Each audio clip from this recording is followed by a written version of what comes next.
তাহলে দেখো আজকে আমরা চলে এসেছি চক্রবৃদ্ধি সুদের অবজেক্টিভ প্রশ্নগুলো নিয়ে, অর্থাৎ এমসিকিউ, এসএকিউ, শূন্যস্থান পূরণ, সত্য মিথ্যা, এই সমস্ত বিষয়গুলো।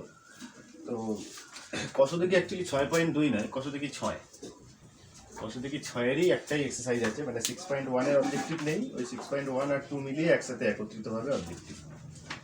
তো আমার চ্যাপ্টারটা শুরু করার আগে ওরা একটুখানি চক্রবৃদ্ধি সুদ আর আগের দিন যে সরল সুদ করিয়েছি, সেই সরল সুদ আর চক্রবৃদ্ধি সুদের মধ্যে আগে একটু পার্থক্যটা দেখে নিই যে কীভাবে ক্লাসিফিকেশন বা পার্থক্য হয়ে থাকে সাধারণত। আমি ধরলাম এটা সরল সুদ আর এটা চক্রবৃদ্ধি সুদ। ধরো সরল সুদ তুমি 100 টাকা রেখেছো, এখানেও 100 টাকা রেখেছো, এখানে আর ধরো 10%, সাপোজ এখানেও আর ধরো 10%, এখানে এটাকে বলা হয় টি আর এখানে এটাকে বলা হয় এন। তাহলে দেখো আমি যদি টি 1 বছর বসাই, তাহলে 1 বছর পরে আই কত পাবো? 100 × 10 × 1/100, এখানে 100 করে যাচ্ছে, আমি দেখতে পাচ্ছি 10 টাকা সুদ পাচ্ছি। তার মানে তুমি 100 টাকা রেখেছো, 1 বছর পরে গিয়ে ব্যাংকে দেখতে পেলে কত টাকা আছে। ব্যাংকে যদি স্যারকে জিজ্ঞেস করো স্যার আমার ব্যাংকে কত টাকা আছে, তাহলে ব্যাংকার বলবে তুমি রেখেছিলে 100 টাকা আর 1 বছরে তোমার সুদ হয়েছে 10 টাকা। তার মানে তোমার অ্যাকাউন্টে এখন মোট আছে 100 + 10 সমান 110 টাকা। এটা সিম্পল সুদের ক্ষেত্রে হলো। চক্রবৃদ্ধি সুদের বেলায় কি হয়, 1 বছর ধরে আমি এ বার করছি, a × 1 + 10/100 two the power n, মানে কত? 1। তাহলে 100, এখানটা যেন সবাই লসাগু হয়, এটাও 100 হয়, এটা 10 হয়, পাওয়ারে 1, পাওয়ারে 1-এর কোনো দাম নেই, এটা যোগ করলে যাবে 110/100, 100 কেটে গিয়ে দেখো এখানেও হয়ে যাচ্ছে 110। তাহলে আমরা কি দেখতে পাচ্ছি, সরল সুদ আর চক্রবৃদ্ধি সুদের ক্ষেত্রে 1 বছরের ক্ষেত্রে কোনো পার্থক্য নেই। এরও 1 বছর পরে গিয়ে দেখতে পাচ্ছি 110 টাকা আছে, আর এ তো এই যে ডাইরেক্ট টোটাল বৃদ্ধিটা, এর মধ্যেই সুদ আর আসল মিশ্রিত, এটা সবাই জানে। তো এখানেও আমরা দেখতে পাচ্ছি যে এখানে হচ্ছে 110। তাহলে দেখো সরল সুদ এবং চক্রবৃদ্ধি সুদ দুটোর ক্ষেত্রেই 1 বছরের যদি টি বা এন বা সময় যদি 1 বছর থাকে, সেক্ষেত্রে কিন্তু সুদ আসল বা মোট সুদের কোনো পার্থক্য হয় না, দুটো সুদই সমান হয়। আর একটা কথা কি, যখনই আমি দ্বিতীয় বছর, আমি বললাম ঠিক আছে আর 1 বছর থাক, এবার যখনই আমি দ্বিতীয় বছরের ক্যালকুলেশন শুরু করবে, তখন দেখো পি = এখানে 100টা 100ই বসবে, আর = কিন্তু 10%ই বসবে, আর আই টি সেই 1 বছরই, মানে পরের 1 বছর। এটা ধরো 2010 সালের কথা আর এটা হচ্ছে 2011 সালের কথা। এখানেও কিন্তু ক্যালকুলেশন সেম আই বার করবে, কিন্তু এক্ষেত্রে চক্রবৃদ্ধি সুদের বেলায় পরিবর্তন হয়ে যাচ্ছে। কি পরিবর্তন হচ্ছে? চক্রবৃদ্ধি সুদের বেলায় 2011 সালে কি হয়ে যাবে, 2011 সালে যাবে পি কিন্তু হয়ে যাবে এইটা, যেটা কিন্তু সরল সুদের বেলায় বারবার পি কিন্তু 100ই লিখতে হবে, বারবার। সরল সুদের বেলায় যতবার 2010-এও পি 100 ছিল, 11-তেও পি 100 হবে, 12-তেও পি 100 হবে, 13-তেও পি 100 হবে, বারবার পিটা 100ই বসে যাবে। কিন্তু চক্রবৃদ্ধি কথাটার মানে কি, মানে চক্রাকারে বাড়বে। এই জন্য হচ্ছে কথা, চক্রাকারে বাড়বে মানে কি, তোমার 1 বছর পরে হয়েছে 110 টাকা, এই 110 টাকাই পরের বছরে পি হিসেবে কাজ করবে, এবং সেই পরের বছরে এর উপরে আবার 10% বৃদ্ধি হবে। এবার তুমি যদি এখানে আবার ক্যালকুলেশন করো, আর = 10%, n = 1ই ধরলাম আবারও, এবারেই কিন্তু এ কিন্তু চেঞ্জ হয়ে যাবে। এখানে কিন্তু আই এবারেও আই কিন্তু এখানে দেখো 10ই বেরোবে, ক্যালকুলেশন করে দেখবে 10 বেরোলে এখান দিয়ে টোটাল মোট দাঁড়াবে এখানে 110 আর 10 মিলে 120, কিন্তু এইখানে কিন্তু 120 হবে না, এখানে 121 পয়েন্ট সামথিং একটা কিছু হবে আমার। তার মানে চক্রবৃদ্ধি সুদ প্রথম বছরের ক্ষেত্রে দুটো ক্ষেত্রেই সমান হলেও সেকেন্ড ইয়ার থেকে এর পি আর এর পি চেঞ্জ হয়ে যাচ্ছে। এর পিটা বারবার 100ই বসে যাচ্ছে, কিন্তু এর ক্ষেত্রে পিটা চেঞ্জ হয়ে যাচ্ছে প্রত্যেকবার। এখানে যেটা এ বেরোবে তৃতীয় বছরের শুরুতে, এটাই হয়ে যাবে পি, কিন্তু এর বেলায় প্রত্যেকবারই কিন্তু 100 বারবার হতেই থাকবে। ঠিক আছে, তাহলে এইভাবেই কিন্তু চক্রবৃদ্ধি সুদ তৈরি হয়েছে। তো এইবার আমরা চক্রবৃদ্ধি সুদের এবার আমরা কি করবো, এবার আমরা এমসিকিউ এসএকিউগুলো করবো। ফার্স্টে দেখো 16-র দাগের এর 1-এর অঙ্কটা দেখো। সবার ফার্স্টে বলেছে চক্রবৃদ্ধি সুদের ক্ষেত্রে প্রতি বছর বার্ষিক চক্রবৃদ্ধি সুদের হার নাকি পরিবর্তন হয়। বার্ষিক চক্রবৃদ্ধি সুদের হার কি হয়, সমান থাকে, অসমান থাকে, নাকি সমান অথবা অসমান উভয় হতে পারে, বা কোনোটি নাই, কোনটা হতে পারে? তোমার মতে কি বোঝা যাচ্ছে চক্রবৃদ্ধি সুদের ক্ষেত্রে? দেখো আমরা দেখেছিলাম যে পিটা চেঞ্জ হচ্ছে প্রতি বছর, কিন্তু আর কি কোনোভাবেই চেঞ্জ হচ্ছে? হ্যাঁ, এবার যদি কর্তৃপক্ষ চেঞ্জ করে, কর্তৃপক্ষ যদি বলে আমরা আগের বছর 10% হারে সুদ দিয়েছিলাম, এবছর 8% হারে দেবো কি 9% হারে দেবো, যদি কর্তৃপক্ষ বলে দেয় চেঞ্জ হচ্ছে তাহলে চেঞ্জ হবে, আদারওয়াইজ চেঞ্জ হবে না। তাহলে এক্ষেত্রে কিন্তু চক্রবৃদ্ধি সুদের হারের কোনো পরিবর্তন হচ্ছে না। তার মানে এটা অপশন হয়ে যাবে কি, এক একটা অপশন হয়ে যাবে এ কি আছে সমান, অর্থাৎ সমান থাকে প্রতি বছরই, কোনো বছরই চেঞ্জ হয় না। ঠিক আছে? ও তাহলে এটা মিস্টেক হয়ে গেছে, এটা সমান হবে না, যেটা বলছিলাম আর কি কর্তৃপক্ষের উপর নির্ভর করছে। মানে আমি কোনো জাস্টিফাই করতে পারছি না যেহেতু, যে চক্রবৃদ্ধি সুদের ক্ষেত্রে সুদের হারটা একই থাকবে নাকি পরিবর্তন হবে, এটা যে সুদ দিচ্ছে সেটা তার উপর ডিপেন্ডেন্ট। তো অপশন এটা সি হয়ে যাবে। সি এ কি হবে, সমান অথবা অসমান, উভয়। নেক্সট দুয়ের অঙ্কটা দেখো। দুয়ের অঙ্কটা বলেছে চক্রবৃদ্ধি সুদের ক্ষেত্রে প্রতি বছর আসল একই থাকে না। প্রতি বছর আসল একই থাকে না, একটু আগে আমরা দেখালাম চক্রবৃদ্ধি সুদের বেলা আসল কিন্তু বারবার পরিবর্তন হচ্ছে, পিটা বারবার পরিবর্তন হচ্ছে, তাহলে এ হবে না। বি বলছে প্রতি বছর আসল পরিবর্তন হয়, এটা হতে পারে। দেখি তাও সি পড়ে দেখি, প্রতি বছর আসল একই থাকতে পারে আবার পরিবর্তন হতে পারে, না একই থাকবে না কখনোই, তার মানে এটাও হবে না, আর কোনোটি নয়। তাহলে এখানে আমরা বি এর সাথে যাবো, বি অপশন বি হবে অ্যান্সার, যে প্রতি বছর পরিবর্তন হয়। এটা একটু লিখে নাও, প্রতি বছর পরিবর্তন হয়। ওকে, নেক্সট তিনেরটাই চলে আসছি। তিনেরটা বলছে কোন গ্রামের বর্তমান জনসংখ্যা পি প্রতি বছর জনসংখ্যা বৃদ্ধির হার 2% হলে n বছর পর জনসংখ্যা কত হবে? তাহলে তিনেরটা আমরা ডাইরেক্ট যেহেতু এমসিকিউ ক্যালকুলেশন। আচ্ছা, তাহলে তিনেরটায় চলে আসছি। তাহলে পি বর্তমান জনসংখ্যা পি এবং প্রতি বছর বৃদ্ধির হার 2% হলে n বছর পর কত হবে? যেহেতু এটা এমসিকিউ, তাহলে এমসিকিউতে আমাকে এত লেখালেখির দরকার নেই, ডাইরেক্ট আমরা যেটা ফর্মুলা জানি, পি ইন্টু 1 প্লাস r/100 এটা হচ্ছে ফর্মুলা। এখানে দেখো বৃদ্ধি বলেছে, বৃদ্ধি বললে এখানে প্লাস হয়েছে, আর হ্রাস বললে এখানে মাইনাস হতো, এটা সবাই জানি আমরা। তো এবার মান বসাই, বর্তমান জনসংখ্যা পি বলেছে, তাহলে পি এর জায়গায় পি বসবে, কোনো চেঞ্জ হবে না। প্রতি বছর জনসংখ্যা বৃদ্ধি হয় 2%, তাহলে এটাও আর হবে না, এটা যাবে 2r, আর মাথায় কত হবে? মাথায় হবে যাবে n বছরে। তাহলে এখানে দেখো ক্যালকুলেশনটা এটা যদি কেটে দিই তাহলে নিচে হয়ে যাচ্ছে 50, তাহলে কত হচ্ছে answer? Ultimately P into 1 plus r/50 two the power n। তাহলে কত নম্বর অপশন আমরা পাচ্ছি? দেখো অপশন বি মিলে যাচ্ছে এর সাথে, আমার সাথে অপশন বি হয়ে যাচ্ছে আনসার। নেক্সট আমরা চারেরটাও একই রকমের অঙ্ক, এটা আমরা ডাইরেক্ট করে দিচ্ছি একবারে। বলেছে ওই একইভাবে ফর্মুলাটা লিখছি, পি ইন্টু 1 প্লাস হবে না মাইনাস হবে দেখি, হ্রাস, এবার কিন্তু হ্রাস বলেছে, তাহলে কি হবে? মাইনাস হবে r/100 two the power n। এবার দেখো ফর্মুলার মানগুলো বসিয়ে দিই। মেশিনের বর্তমান মূল্য 2p, তাহলে পি এর জায়গায় বসছে 2p। প্রতি বছর মেশিনটির 2r% হ্রাস, তাহলে 1 মাইনাস 2r বাই, তাহলে 2n বছর পর, তাহলে এখানে 2n, তাহলে 2p বসে গেল, এটা যেটা কাটলে 50 হচ্ছে নিচে, তাহলে 1 মাইনাস r/50 পাওয়ারে কত হবে? পাওয়ার হবে 2n। তাহলে কোন অপশন মিলছে? দেখো অপশন ডি মিলে যাচ্ছে, তাহলে অপশন ডি হয়ে যাচ্ছে সঠিক উত্তর। নেক্সট চলে আসছি আমরা, ঠিক আছে, নেক্সট এটা টুকানো, আমি পরেরটা করছি। তো পাঁচেরটায় চলে এসছি আমরা। দেখো এক ব্যক্তি ব্যাংকে 100 টাকা জমা রেখে 2 বছর পর সবৃদ্ধিমূল 121 টাকা পেল, তাহলে সুদের হার কত? তার মানে আমি এটা ডাইরেক্ট করবো, অঙ্ক এখানে কিছু লেখালেখি নেই। P into 1 plus r/100 two the power n, এটা ইজিক্যাল টু বলে দিয়েছে 121, তাই তো নাকি? তাহলে কি বলে দিয়েছে ইনফরমেশন দেখো, বলেছে 100 টাকা, তাহলে পি এর জায়গায় বসছে 100 ইন ব্র্যাকেট 2 বছর, তাহলে 1 প্লাস r/100 আর মাথায় হয়ে যাবে 2 ইজিক্যাল টু 121। এই হচ্ছে নিয়ম বা ফর্মুলা।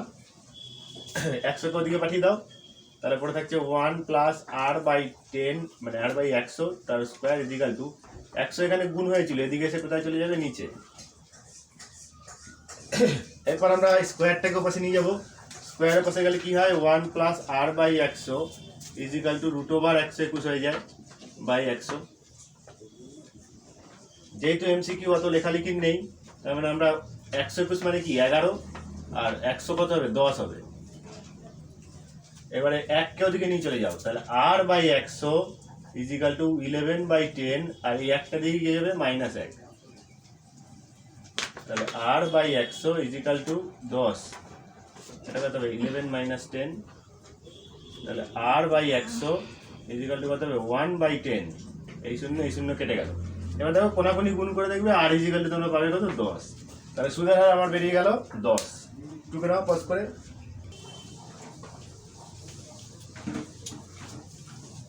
তো চলে যাচ্ছি আমরা বিয়ের দাগের সত্য মিথ্যা। দেখি সত্য মিথ্যা কি বলেছে। নির্দিষ্ট পরিমাণ টাকার বার্ষিক নির্দিষ্ট শতকরা সুদের হারে নির্দিষ্ট সময়ের জন্য চক্রবৃদ্ধি সুদ সরল সুদের থেকে কম হবে। বলছে বার্ষিক নির্দিষ্ট পরিমাণ টাকা যে কোনো টাকা, আমি 100 ধরতে পারি, নির্দিষ্ট শতকরা সুদ হারে, মানে দুটোর ক্ষেত্রে ধরো পি আমি 100 ধরছি, আগের বার যেটা করেছিলাম এখানেও পি 100 ধরছি। এটা ধরো সরল, এটা ধরো চক্র। আচ্ছা, আর আমি এখানেও 10% ধরছি আর এখানেও 10% যদি ধরছি সাপোজ। নির্দিষ্ট শতকরা সুদে নির্দিষ্ট সময়ের জন্য, সময়টাও নির্দিষ্ট, তাহলে টি ধরো 1 ধরছি, এখানে এনও আমি 1 ধরছি। তাহলে কি হবে, সেক্ষেত্রে চক্রবৃদ্ধি সুদ সরল সুদের থেকে নাকি কম হবে নির্দিষ্ট সময়ের জন্য যদি হয়। তবে আমরা কি দেখতে পাচ্ছি, এখানে সরল সুদটা কত হবে, এখানে আমরা সরল সুদ দেখতে পাচ্ছি 10 হবে, আগের বার ফার্স্টে যেটা করেছিলাম। আর এখানেও আমরা যদি এ ক্যালকুলেট করি, এ হবে 110, তাহলে এখান থেকে সুদ বার করতে হবে। সুদের ফর্মুলা জানো, এ মাইনাস পি, তার মানে এটা মাইনাস 100, তাহলে কত হবে, এখানেও 10 হবে। তাহলে দেখো দুটোর ক্ষেত্রেই কিন্তু সুদটা আমি সমান পাচ্ছি, কিন্তু এখানে বলেছে কি সরল সুদ নাকি চক্রবৃদ্ধি সুদ সরল সুদের থেকে বেশি হবে বা কম হবে। এর কম বেশির ব্যাপার বলেছে, কিন্তু নয়, কম বেশি হবে না, দুটোই সেম হবে। 1 বছরের ক্ষেত্রে দুটোই সেম হবে। তাহলে এটা হয়ে যাবে ফলস। তাহলে একের অঙ্কটার অ্যান্সার কি হয়ে যাবে, হয়ে যাবে ফলস, মিথ্যা। নেক্সট চলে আসছি 2 নম্বর অঙ্কটা, এটা মুছে দিচ্ছি আমি।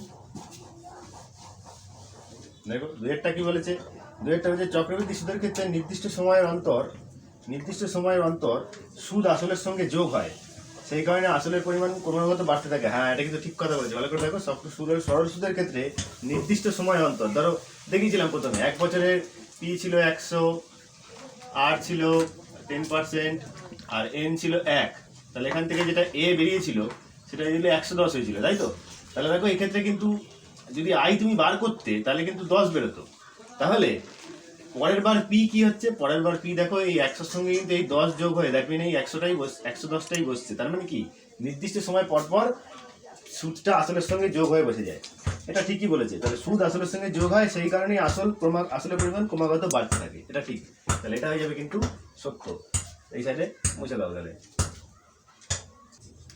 দেখো আমরা চলে এসেছি সি এর দাগে শূন্যস্থান পূরণের ক্ষেত্রে আমরা দেখতে পাচ্ছি কি নির্দিষ্ট পরিমাণ, সি এর দাগের একটার কথা বলছি, নির্দিষ্ট পরিমাণ টাকার বার্ষিক নির্দিষ্ট শতকরা সরল সুদের 1 বছরের চক্রবৃদ্ধি সুদ পরিমাণ, সরল সুদের পরিমাণ। দেখো আমরা দেখিয়েছিলাম যে চক্রবৃদ্ধি সুদ এবং সরল সুদ উভয়ের ক্ষেত্রেই 1 বছরের অ্যামাউন্টটা, দেখো 1 বছরের ক্ষেত্রে কিন্তু দুটো অ্যামাউন্টই সেম বেরিয়েছিল, মানে সমান বেরিয়েছিল, তাই না। এখানে কিন্তু তাই বলেছে, নির্দিষ্ট পরিমাণ টাকার বার্ষিক নির্দিষ্ট শতকরা হার সুদে, মানে কি টাকাটাও সেম আর শতকরা সুদের হারও সেম আর সময়টাও 1 বছর। তাহলে 1 বছর যদি হয় সেক্ষেত্রে কিন্তু সরল সুদ আর চক্রবৃদ্ধি সুদের পরিমাণ কি হয়ে যাবে সমান। আমরা ফার্স্টেই কিন্তু দেখিয়ে দিয়েছিলাম, দেখে নাও যে শতকরা পিটাও বোথ সাইডে 100 লেখা ছিল, আরটাও বোথ সাইডে 10 ছিল, আর টিটা আমি বলেছিলাম যদি 1 বছরের ক্ষেত্রে হয় সেক্ষেত্রে কিন্তু সরল সুদও যা হবে চক্রবৃদ্ধি সুদও সেম হয়ে যাবে। সেটা কিন্তু 1 বছরের ক্ষেত্রে, 1 বছরের বেশি মানে 2, 3, 4 হলে কিন্তু আর হবে না। নেক্সট দেখো 2-এরটা কি বলেছে, সময়ের সঙ্গে কোনো কিছু নির্দিষ্ট হারে যদি বৃদ্ধি পায় সেটাকে বলা হয় কি, সেটাকে বলা হয় সমাহার বৃদ্ধি। তাহলে এটাকে হচ্ছে সমহার বৃদ্ধি, তো দেয়াই আছে বইতে। নেক্সট 3-এরটা দেখো, 3-এরটা কি বলেছে, 3-এরটা বলেছে সময়ের সঙ্গে যদি কোনো একটা বস্তুর কমতে থাকে, সময়ের সঙ্গে কোনো কিছু নির্দিষ্ট হারে হ্রাস পায়, তাহলে সেটিকে বলা হয় সমহার, কি বলে সমহার বলে হ্রাস। তাহলে এটা হয়ে গেল আমাদের 3 নম্বর অঙ্ক। এইভাবে আমরা করবো এগুলো। চলে এসছি আমরা 17 দাগের 1-এর এসে কিউ নিয়ে। 400 টাকা, তাহলে পি ইজিক্যাল টু বলেছে 400, দেখো বলেছে 400 টাকার 2 বছরের সমূল চক্রবৃদ্ধি আমরা এ জানি, তাহলে এ বলে দিয়েছে 441 হলে শতকরা সুদের হার কত, তার মানে আর আমাকে বার করতে বলেছে, তাই তো। আরে জিজ্ঞাসা করে দিলাম। তাহলে আমরা জানি বা উই নো, কি লিখতে পারি আমরা, A equal to P into 1 plus R by 100 to the power N. এটা তো ফর্মুলা আমরা জানি। তাহলে সেই ফর্মেটে গেলি এর জায়গায় বসাচ্ছি 441, পি এর জায়গায় বসছে 400, 1 প্লাস আর এর জায়গায় আরই বসছে, আর এর কোনো মান নেই, আর মাথায় হয়ে যাচ্ছে 2। ফার্স্ট এই 400টাকে এদিকে পাঠিয়ে দাও, 400 এদিকে আসলে কি হবে নিশ্চয়ই জানো, তলায় চলে যাবে 400টা, আর এদিকে পড়ে থাকছে 1 প্লাস আর বাই 100 পাওয়ার হচ্ছে 2।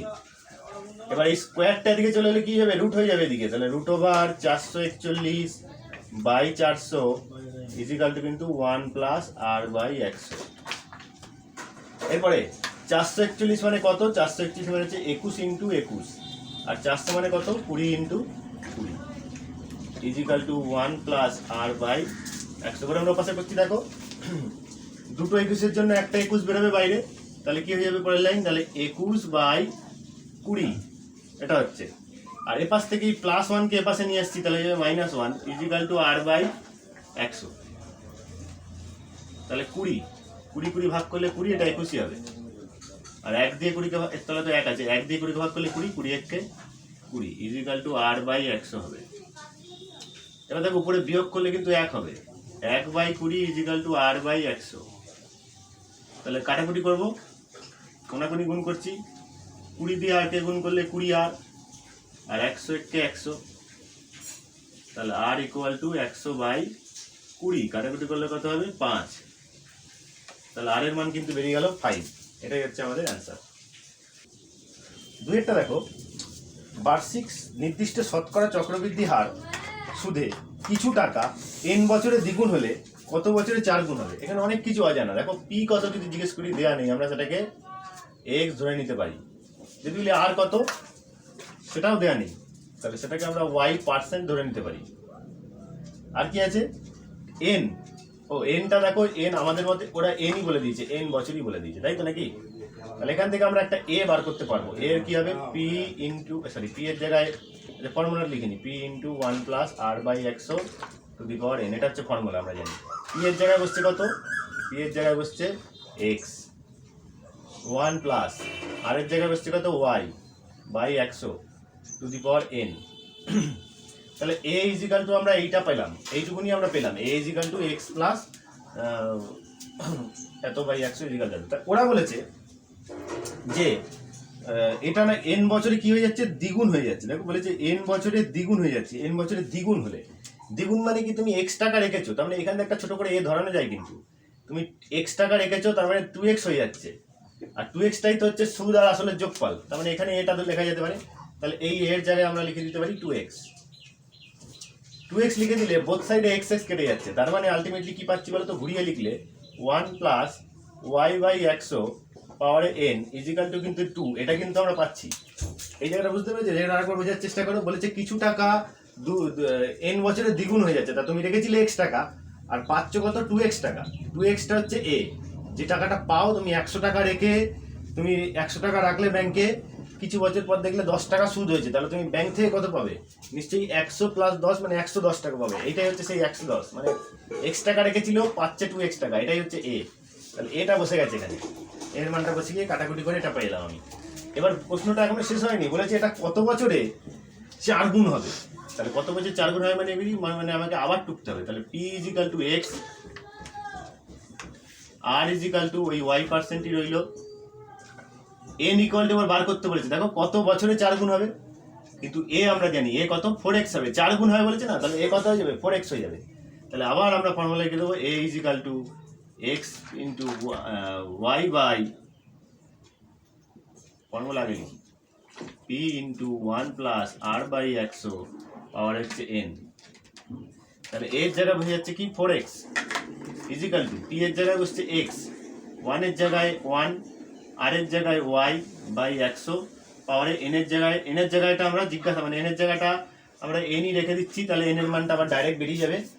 এবার দেখো এবারও x কিন্তু বোথ সাইডে কেটে গেল, কেটে গিয়ে ঘুরিয়ে লিখছি, এপাশে পড়ে আছে 1 প্লাস y বাই 100 পাওয়ার হচ্ছে n ইজিক্যাল টু, এখানে কত আছে 4 আছে, 4কে কি আমি লিখতে পারবো 2 স্কোয়ার, নিশ্চয়ই লিখতে পারবো, কোনো সন্দেহ নেই। এইবার ভালো করে দেখো 1 plus y by 100 power n equal to, দেখো 2 ইজিক্যাল টু আবার কি, এইটাকে লিখে যায় 2 ইজিক্যাল টু, তাহলে এই 2 এর জায়গায় এটা বসিয়ে দিচ্ছি, তাহলে কি বসবে, বসালে হয়ে যাবে ওয়ান প্লাস ওয়াই বাই 100 পাওয়ারে এন, আর পুরোটার মাথায় একটা হোল স্কোয়ার হবে না, কারণ এই 2 এর জায়গায় এটা বসলো, আর পুরোটার মাথায় তো একটা হোল স্কোয়ার হবে, কারণ এটার মাথা, এই যে এটার মাথায় হোল স্কোয়ার ছিল, 2 এর জায়গায় এটা বসেছে আর মাথায় হোল স্কোয়ার বসে গেছে। এইবার তাহলে ওয়ান প্লাস ওয়াই বাই 100 পাওয়ারে এন ইজিক্যাল টু, এটা গুণ করলে কত হবে, ওয়ান প্লাস ওয়াই বাই 100 হয়ে যাবে কত, 2n, তাই তো? আচ্ছা এইখানে দেখো, এখানে এনটাকে আমি একটু ধরে নিই, নাহলে অসুবিধা হচ্ছে, এন এন লিখতে বারবার, এনটাকে আমি জেড ধরে নিলাম, তাহলে এখানে কিন্তু হয়ে যাবে জেড, এখানে হয়ে যাবে জেড, জেড ধরলে আমার সুবিধা হবে। তাহলে এখানে হয়ে যাবে জেড, নাহলে বোথ সাইডে এন এন লিখতে গেলে এন এন মিলে গিয়ে কেটে যাবে, আলটিমেটলি কিছু বেরোবে না, জেড লিখলে সুবিধা হবে। তাহলে আমরা সূচকের নিয়মে কি দেখেছি, আমরা দেখেছি যদি বেস ইকুয়াল হয়ে যায় তাহলে পাওয়ারগুলো ইকুয়াল হয়ে যায়, তাই তো? মানে হচ্ছে ধরো এরকম এক্স স্কোয়ার, ধরো x to the power P equal to x to the power 2 যদি হয় বলা যায়, তাই বেস যেহেতু দুটোরই এক্স, তাহলে পাওয়ারগুলো ইকুয়াল হবে, মানে পি ইকুয়াল টু 2 লেখা যাবে। ঠিক সেরকমই দেখো এখানেও এর বেসে যা আছে এর বেসেও তাই আছে, তাহলে পাওয়ারগুলো ইকুয়াল হয়ে যাবে। সুতরাং আমরা কি লিখতে পারবো, সুতরাং জেড ইজিক্যাল টু 2n, এটাই হচ্ছে অ্যান্সার, জেড ইজিক্যাল হয়ে যাবে কি 2n, এটাই কিন্তু অ্যান্সার। ভালো করে বুঝে নাও প্রশ্নটা, আর পজ করে টুকে নাও। দেখো তিনেরটাই চলে এসেছি। তিনেরটা বলছে বার্ষিক 5% সরল সুদ হারে কিছু টাকা 2 বছরের চক্রবৃদ্ধি সুদ বলে দিয়েছে 615 টাকা, ঝামেলা আছে একটু। তাহলে পি ইজিক্যাল টু আমাদের বলে হয়নি, এক্স ধরে নিচ্ছি, আর ইজিক্যাল টু 5% বলে দিয়েছে, লিখে দিলাম 5%, আর 2 বছরে এন ইজিক্যাল টু বলে দিয়েছে 2, তাহলে আমরাও কি করবো, এ বার করে নিই, কত হচ্ছে দেখি, 1 প্লাস আর বাই 100 পাওয়ার হচ্ছে 2, তাহলে আমরা করে নিই ক্যালকুলেশনটা। তাহলে এটা কি হবে, এটা 100 হবে এখানে, আর এখানে 100 হয়ে যায়, প্লাস 5 মাথায় 2, তাহলে এক্স ইন্টু যোগ করলে কত হবে, যোগ করলে 105 বাই 100 হবে, মাথায় 2। এবার আমরা জানি এক্স ইন্টু এটা কত হবে, 105 বাই 100 ইন্টু 105 বাই 100, তলায় তলায় গুণ করলে একের পেছনে হয়ে যাবে 4টে শূন্য, আর উপরে উপরে গুণ করলে 105 গুণ করলে 11025 এক্স, তাহলে এটা বেরোলে এ, ওখানে যেটা দেওয়া আছে কিন্তু এ নয়, ওখানে দেওয়া আছে সুদ, তাহলে তোমাকে আবার সুদ বার করতে হবে এখান থেকে।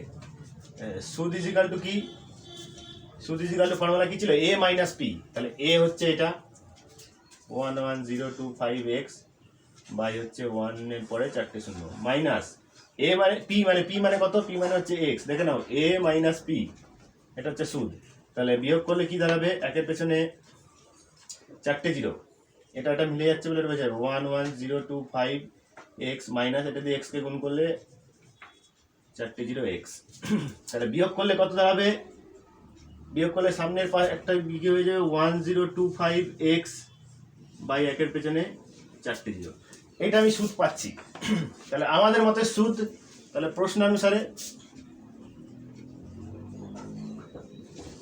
কি বলবো, আমাদের মতে সুদ হচ্ছে 1025 এক্স বাই একের পেছনে 4টে শূন্য ইজিক্যাল টু, ওদের মতে সুদ কত বলেছে, ওদের মতে সুদ বলে দিয়েছে কিন্তু কত টাকা বলো, ওদের মতে সুদ বলেছে 615 টাকা। তাহলে বা এক্স ইজিক্যাল টু, এপাশে 615 লিখে দিলাম, ইন্টু দিলাম, এপাশ থেকে এক্স কে বাদ দিলে 1025 বাই 1000 হচ্ছে, এই 10,000 হচ্ছে, এটাকে যদি ওপাশে নিয়ে যাই, ওপাশে নিয়ে কিন্তু উল্টে যাবে গুণ হয়ে, তাহলে এটা বাই 1025। এবার দেখো আমরা 25 দিয়ে কাটছি, 25 দিয়ে কাটলে কিন্তু 41 হবে এটা, আর এটা যদি 25 দিয়ে কাটি 400 হবে, ঠিক আছে? এটা দিয়ে এটা কত যায় দেখি কাটাকুটিটা, এটা দিয়ে এটাকে কাটাকুটি করলে তাহলে 41 দিয়ে 615 কাটলে হবে 15, কাটাকুটি করবো কি করে, এই বা এক্স এখানে সমান সমান দাও, তাহলে 4 15 60 মানে 6000, এত টাকা এক্স এর মানে, এটাই হচ্ছে আনসার হয়ে গেল। নেক্সট আমরা চলে এসেছি 4 নম্বর অঙ্ক। 4 নম্বর অঙ্কটা কি বলেছে, প্রতি বছর 8% হ্রাসপ্রাপ্ত হলে n বছর পর একটি মেশিনের মূল্য ভি টাকা হয়, তাহলে n বছর পূর্বে মেশিনের মূল্য কত ছিল, মানে আমরা এক্স ধরে করতে হবে। তাহলে পি ইজিক্যাল টু আমরা এক্স ধরে নিলাম, যেহেতু ছিল বলেছে আমরা এক্স ধরে করব। আর ইজিক্যাল টু কত বলেছে, আর ইজিক্যাল টু তো r%ই বলেছে। আচ্ছা এন ইজিক্যাল টু বলেছে কত, n বছর পর, n ইজিক্যাল টু nই হবে, তাহলে আমরা এ বার করে নিই, এ কত হবে দেখো এক্স ইন্টু 1, দেখো বৃদ্ধি বলেছে না হ্রাস বলেছে, হ্রাস, তার মানে কি হবে এখানে মাইনাস হবে, আর by 100 to the power n, আমাদের মতে এ দাঁড়াচ্ছে এত, আর ওরা এই বলে দিয়েছে নাকি মেশিনের মূল্য কত, ওরা বলেছে ভি টাকা। তাহলে আমাদের মতের সঙ্গে মানে শর্তানুসারে আমাদের মতে এ মানে হচ্ছে এটা, আর ওদের মতে এ মানে কত, ওদের মতে এ দেখো বলে দিয়েছে ভি টাকা। ভালো করে দেখো পরে বলেছে একটি মেশিনের মূল্য হয় ভি টাকা। তাহলে আমরা